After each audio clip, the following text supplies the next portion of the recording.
Hi again, everybody. It's Kevin Knessa coming to you from the home studio today on this, the 29th day of August in the year 2023. Sure hope you're enjoying your Tuesday, no matter where it is you are in the country.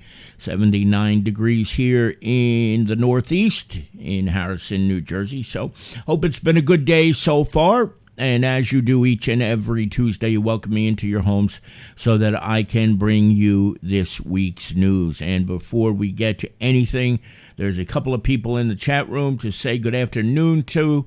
First, we start off with Manny Ventoso, who is, of course, probably somewhere in the area. Manny, good afternoon to you. Hope everything is well. And, of course, my Uncle Mike Slane, who is out in Carlsbad, California right now, enjoying the beautiful weather in paradise out there.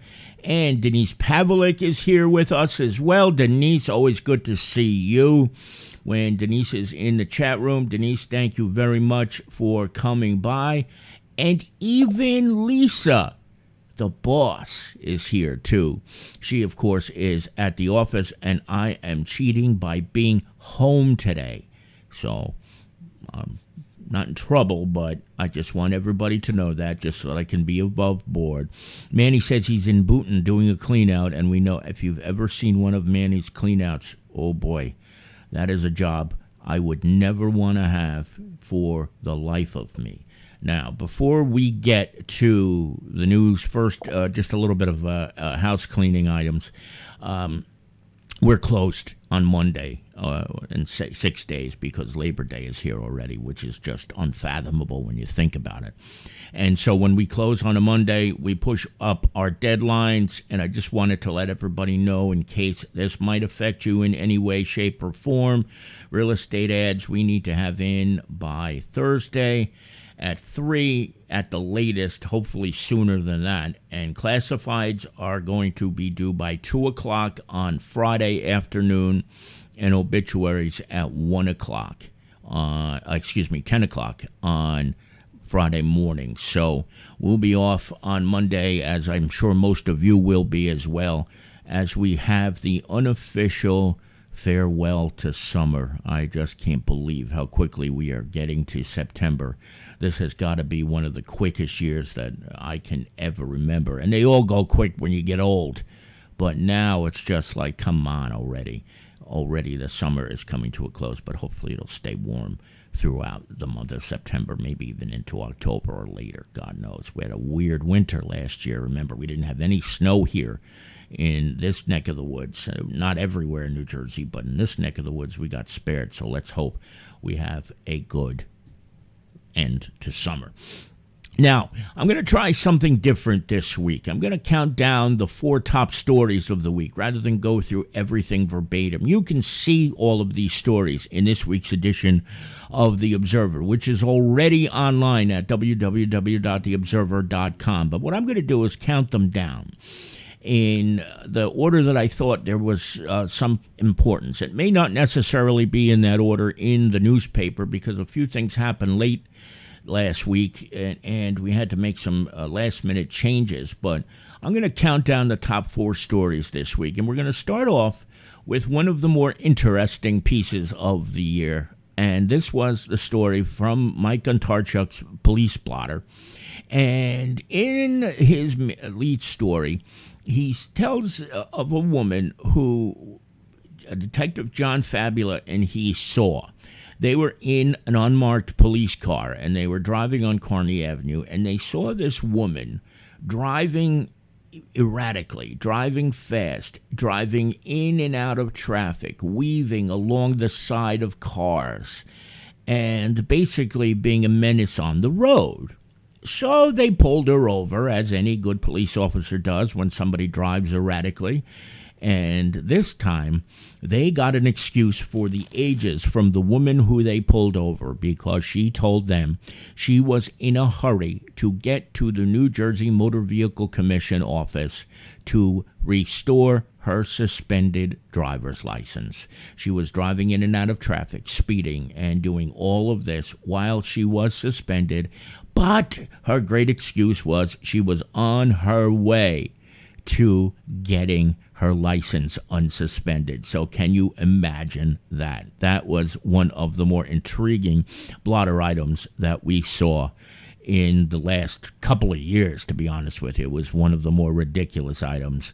And we thank Mike Ontarchuk for all of his blotter items that he sends, because they've been all epic. So thank you, Mike. Good afternoon to Sidney Ferreira. Sid, of course, is a resident of Kearney, and he is a mayoral candidate in 2023. He is one of 3 people who are running for mayor of the town of Kearney. Sid is running on the Republican ticket. And, of course, there are 2 others, Peter Santana, who is the interim mayor now, running as a Democrat, and Carol Jean Doyle, who is running as an independent. But Sid is with us today in the chat room. And, Sid, welcome to the show. Thank you for popping on. We appreciate it very, very much. It's good to see you, buddy. So we'll get back to the countdown. That was number 4.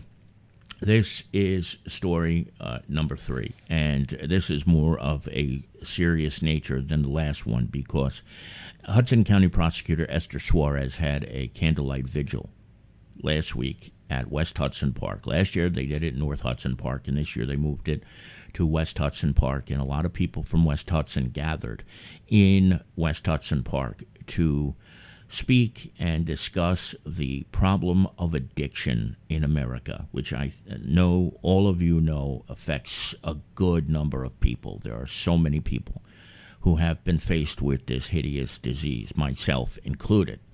And many people spoke, and there were some politicians who spoke, 2 elected officials who spoke on it, and the common theme was, if we can touch one life and save one person from going further into addiction and maybe overdosing or whatever it is, we have accomplished a goal by doing that. And that's how bad it is, really, in this world.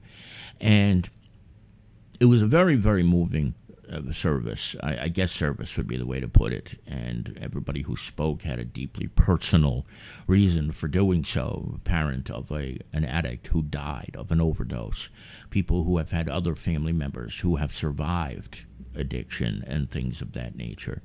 And so it was a very beautiful thing that the Hudson County Prosecutor's Office did over at West Hudson Park. But, it reminded me of a video that I saw recently, not in our neck of the woods, but pretty darn close, in Philadelphia, Pennsylvania. And I'm going to show you this video and speak over it a little bit to show you just how bad conditions are in some places. Here's the video. This video that you see right here is in the Kensington neighborhood of Philadelphia, Pennsylvania. And this is just a couple of weeks ago in Kensington. And what you're seeing are people in broad daylight who are walking through the streets of Philadelphia, as you can see here. And each and every one of these people who you see are either stoned, high, or trying to get there. You see how these people right here are hung over, and some people are injecting intravenous drugs into their legs, into different parts of the body. And this person who took this video was walking around the streets of Kensington, and the purpose of it was to illustrate just how vile the conditions are. Now, these are businesses here, some of these places, and you can see that this is not an act. I couldn't believe my eyes when I saw this for the first time, that this was actually legitimate. This is the United States of America. And for us, it's 90 miles away from where we are right at this very moment. 90 miles away. There are people who are passed out, who are so high that they can't even get up, sleeping on cardboard boxes, as you can see here.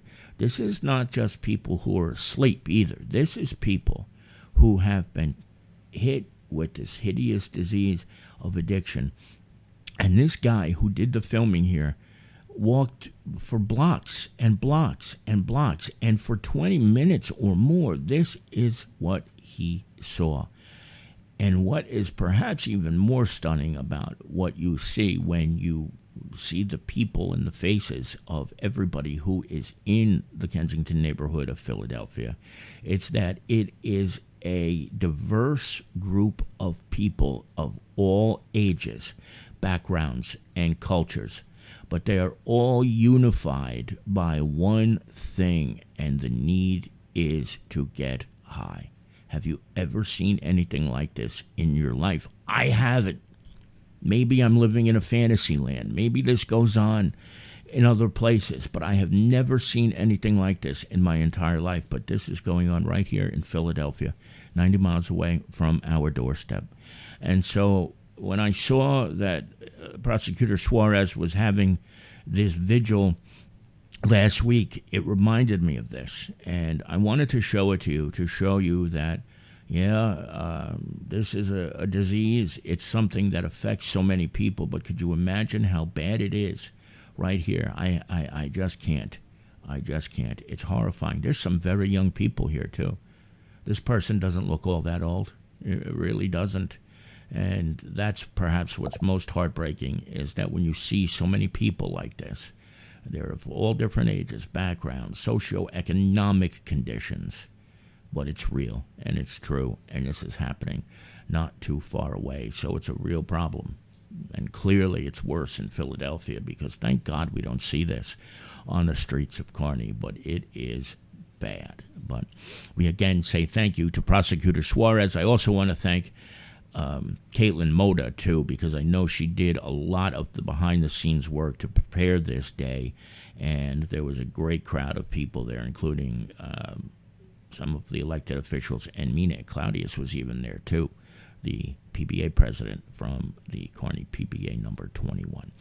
That is story number 3. We move to number 2.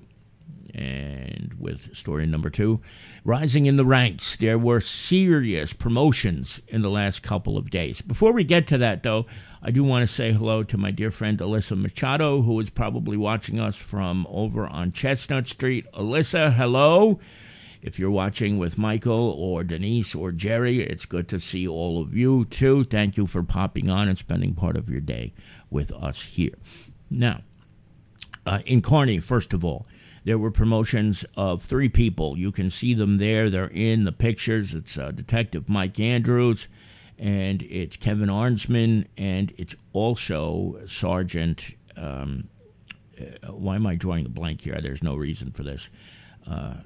Stickno, Ryan Stickno, who was at the end. And he's in the photo there with Chief George King and Interim Mayor Peter Santana.